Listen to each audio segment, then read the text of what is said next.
От наводнений, накрывших Крым этим летом, больше всех пострадал Ялтинский микрорайон Ай-Василь. На дома местных жителей сошел селевой поток. Несколько дней люди откачивали воду из своих домов, разбирали груды камней, накрывшие дома и дворы. У нас 1,5 метра дома вода. У нас все пропало в доме.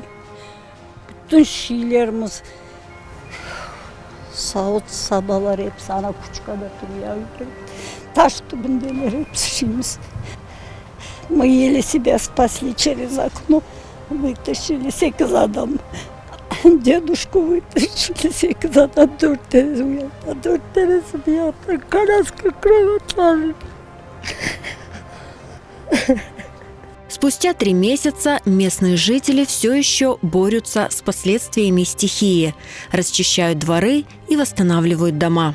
Частично выкопали, частично забросили, кинули все силы на город, русло чистить.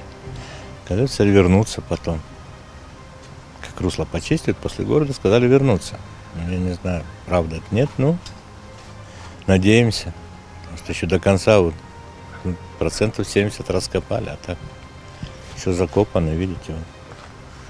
Машины ездят по огороду еще. Mına. Evlerimizin için diştirdik. Garajın için diştirdik. Volontörler diştirdi. MÇS yaptı. Sorun yok. Bir şeyimiz, zaborlarımız da yok. Bir şeyimiz yok. Руслан Мустафаев, дом которого был полностью разрушен, получил компенсацию в 200 тысяч рублей. Однако, по его словам, восстановить дом на эти деньги невозможно. По 200 тысяч дали на 2 тонны арматуры. Больше ни на что не хватит. Куб леса сейчас почти 30 тысяч, тонна арматуры почти 100 тысяч. Я не знаю, на что это хватит. Холодильник купить или телевизор. Но этим сыт не будешь. Это все равно ни на что не хватит. Как говорят, для поддержки штанов.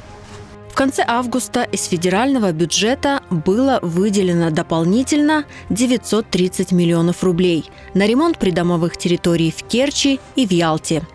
Однако местные жители отмечают, помощь от государства получили пока не все.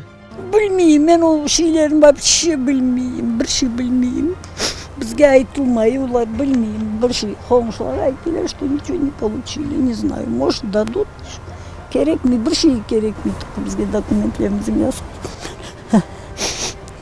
Покидать свои дома, в которые было вложено много сил и средств, жители микрорайона Ай-Василь не планируют. Однако процесс восстановления жилищ требует огромных ресурсов, которых, к сожалению, нет.